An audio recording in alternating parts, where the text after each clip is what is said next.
Yes friends, तो अब हम जो चैप्टर समझ रहे हैं वो चैप्टर है कॉस्ट शीट।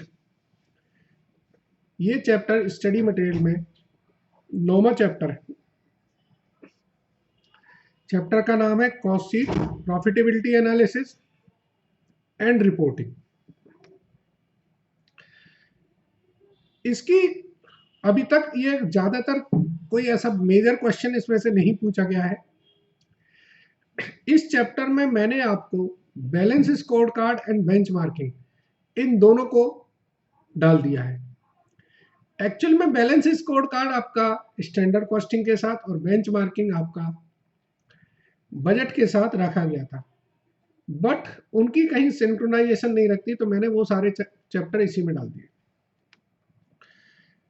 तो देखें,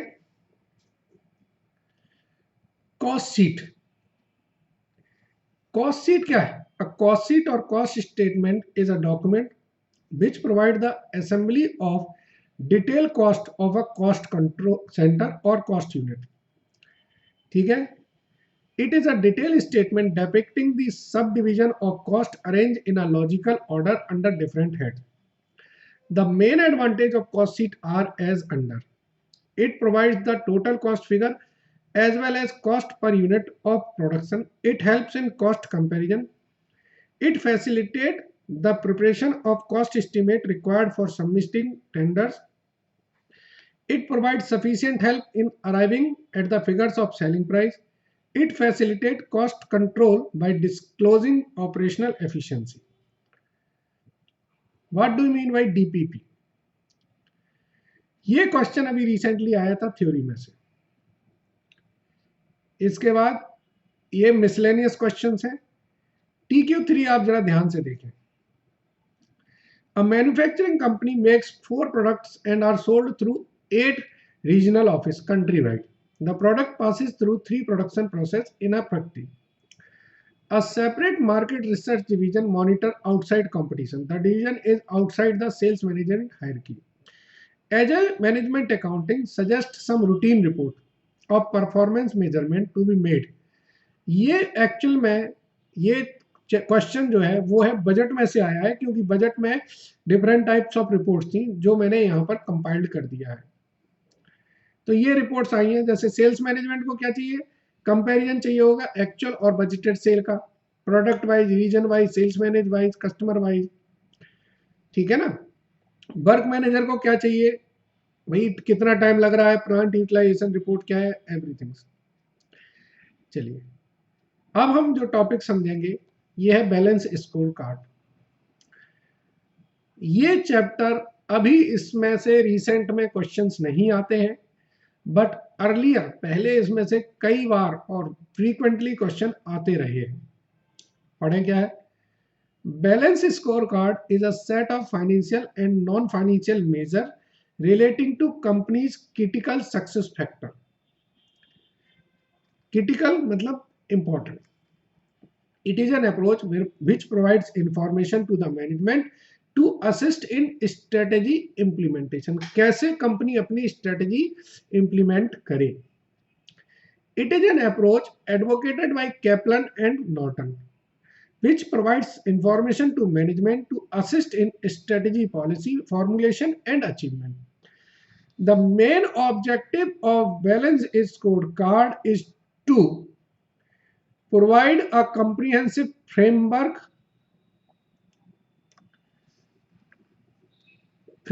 for translating a firm's strategic objective into a coherent set of performance measures.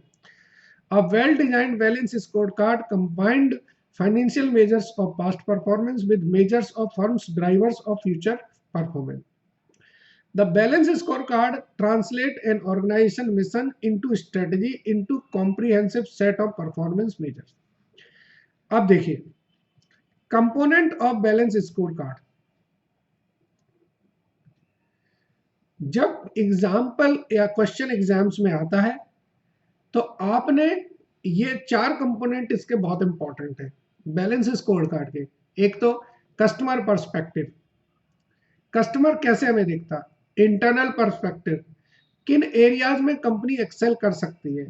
Innovative and learning perspective, क्या हम और इंप्रूव कर सकते हैं अपनी एफिशिएंसी। फाइनेंशियल पर्सपेक्टिव, हम इन्वेस्टर को क्या देते हैं, ठीक है, ये पढ़ेंगे। Paul Niven's analogy of the balance score card is that of a tree. Paul Niven ने एक ट्री के फॉर्म में बैलेंस स्कोर कार्ड बताया। The learning and growth perspective are the root, main है। The trunk in the internal perspective, customer are the branches and the leaves are the financial perspective. ये इन्होंने एक example दिया था, underline करेंगे। Paul Niven ने क्या बोला था कि जो लर्निंग है वो रूट है, जो इंटरनल प्रोसेस है वो आपकी ट्रंक है, मतलब इसको कहते हैं तना। कस्टमर ब्रांचेज है और जो पत्तियां हैं वो आपकी financial perspective. Each perspective is interdependent on those below as well as those above, नीचे और ऊपर दोनों पे डिपेंडेंट है। It is a continuous cycle of renewal and growth. Leaves fall, यहां से देखिए बहुत ही इंपॉर्टेंट है ये। Leaves falls to fertilise the ground and root system which stimulate growth through the organisation. पत्तियां गिरती हैं, फाइनेंस आता है, कंपनी की वेल्थ इंप्रूव होती है। In this analysis learning and growth is the foundation on which all other perspective are built. Paul Niven की theory में क्या है कि लर्निंग एक बेसिक है, उसके बेसिस पर ही सारे पर्सपेक्टिव बनाए गए हैं। For example, if a hospital assess patient satisfaction and discover patients are not satisfied, one of the strategy might be the implementation of employee training in the area of customer service. Improved customer service through a reduction of wait time in the emergency room can ultimately improve utilization, ठीक है ना। ये इन्होंने एक बनाया है। अब है process of creating balance score card. कैसे बैलेंस स्कोर कार्ड बनता है। आइडेंटिफाई द विजन, क्या है हमारा। आइडेंटिफाई द ऑर्गेनाइजेशन स्ट्रेटेजी, क्या है। Define the critical success factor and perspective. Identify measure, evaluation करें, एक्शन प्लान क्रिएट करें और फिर उसको एग्जीक्यूट करके फॉलो अप करें, मैनेज करें। Goal and performance measure of each perspective. अब इनोवेटिव लर्निंग के क्या क्या गोल्स होने चाहिए। Technology leadership, cost leadership, market leadership, इन सब गोल्स की कैसे परफॉर्मेंस मेजर की जाए। Product performance compare to competitor, number of new product with patented technology, word use किया है पेटेंटेड। ऐसे इंटरनल बिजनेस पर्सपेक्टिव में हम गोल रखेंगे कि क्या है। Efficiency of manufacturing process, sales penetration, new product introductions. Customer perspective में हम क्या देखेंगे। प्राइस, कितनी प्राइस हमने रखी है। डिलीवरी, ऑन टाइम डिलीवरी कितनी करी है। क्वांटिटी, क्वालिटी, ये क्वांटिटी नहीं है, दिस इज क्वालिटी।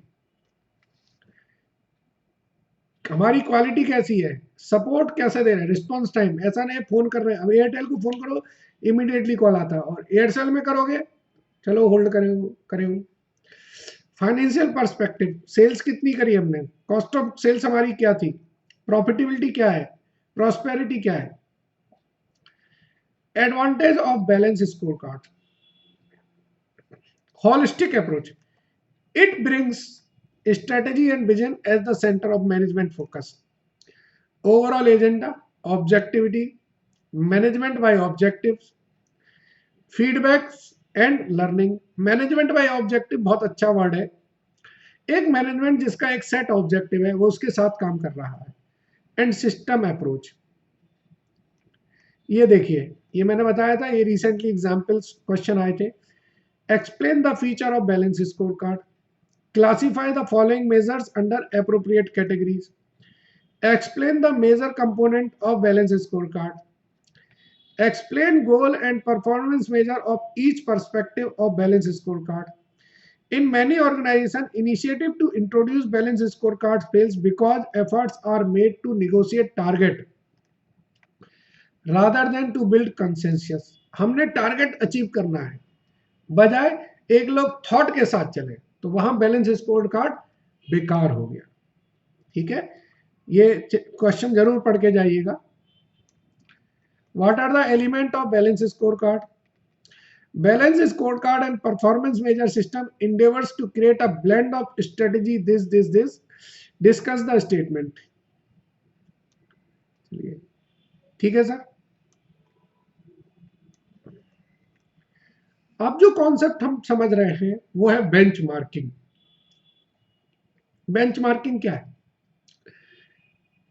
बेंचमार्क, हमने एक मूवी अभी आई थी मिल्खा सिंह, उसने एक, जब वो वहां जाता है, क्या बोलते हैं आपके, एब्रॉड जाता है, तो वहां पर वो हार जाता है, तो वो अपने कोच से कहता है कि सर 400 मीटर का वर्ल्ड रिकॉर्ड क्या है? उसने कहा सर 45 सेकंड।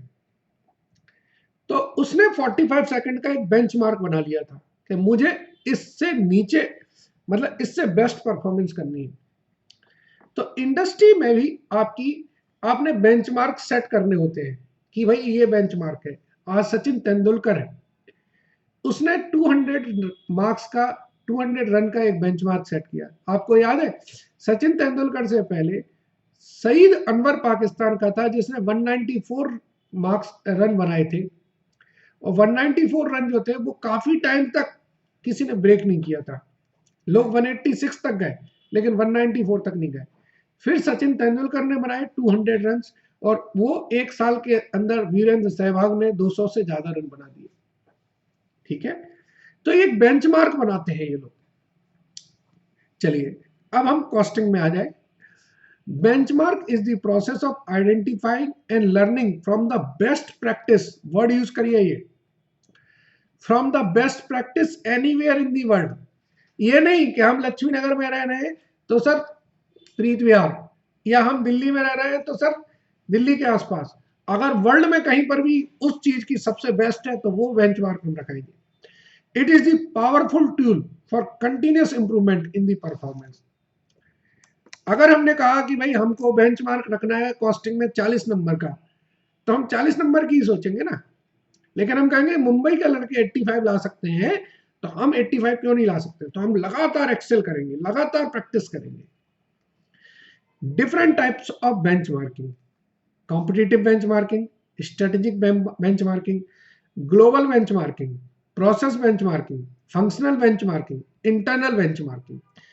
बेंचमार्किंग का कॉन्सेप्ट यही है कि भाई आपने एक लिमिटेशन या मतलब एक टारगेट सेट कर दिया है, और जिस एरिया में करोगे उसकी बेंचमार्किंग रखेंगे। एक्सटर्नल बेंचमार्किंग स्टेजेस, ये इंपॉर्टेंट है। पहली स्टेज है प्लानिंग। पहले स्टेजेस पे फोकस करें, फिर इनके अंदर पढ़ेंगे। दूसरी स्टेज है collection of data and information. तीसरी स्टेज है एनालिसिस ऑफ फाइंडिंग। चौथी स्टेज है रिकमेंडेशन। पांचवी स्टेज है मॉनिटरिंग एंड रिव्यू। अगर ये 4 नंबर का क्वेश्चन आता है तो इन स्टेजेस के बारे में ही लिख देना है। अगर 4 से ज्यादा नंबर का क्वेश्चन आता है, 6 नंबर का, तो इनकी सब हेडिंग लिखनी है। अगर 8 से 10 नंबर का आता है तब पूरा डिटेल लिखना है। ठीक है, प्रीरिक्विजिट्स ऑफ सक्सेसफुल बेंचमार्किंग, ये बहुत ही इंपॉर्टेंट है। पहले मैंने देखा है, कई बार आ चुका है। क्या प्रीरिक्विजिट्स होनी चाहिए? कमिटमेंट होनी चाहिए, ऑब्जेक्टिव की क्लैरिटी होनी चाहिए, एप्रोप्रिएटनेस होनी चाहिए, रिसोर्सेज होने चाहिए, स्किल्स होने चाहिए, और कम्युनिकेशंस होने चाहिए, लोगों को पता होना चाहिए। डिफिकल्टीज इन बेंचमार्किंग, इसी को हम लिमिटेशन कहते हैं। टाइम कंज्यूमिंग है, मैनेजमेंट इसमें सपोर्ट नहीं करता है, एम्प्लॉइज भी करने से मना कर देते हैं। पेपर गोल है, सिर्फ पेपर पे लिख के ही होता है। कॉपी पेस्ट एटीट्यूड होता है, हाँ बन गया बेंचमार्क। ठीक है, benchmarking code of conduct, principle of legality, principle of exchange, principle of confidentiality, principle of usage, principle of first part contact, principle of third party contact, principle of preparations. देखिए ये question में पूछा था, मैंने बोला था ना 4 नंबर, तो name 4 stage of process benchmarking. What is benchmarking? What is the code of conduct suggested for ethical and effective benchmarking? Describe 4 type of benchmarking. What do you mean by benchmarking? What are the prerequisites? What is benchmarking technique so far as goods and operation are concerned? Explain the role of benchmarking in continuous improvement in an organization. ठीक है, तो ये theoretical है। ये पूरे पे chapter जो मैंने बताया कॉस्टिंग एंड ऑल दिस, ये पूरा थ्योरी का चैप्टर है और इस पूरे चैप्टर की वेटेज 4 नंबर की है। चलिए ठीक है, आगे बढ़ेंगे। Thank you, good day.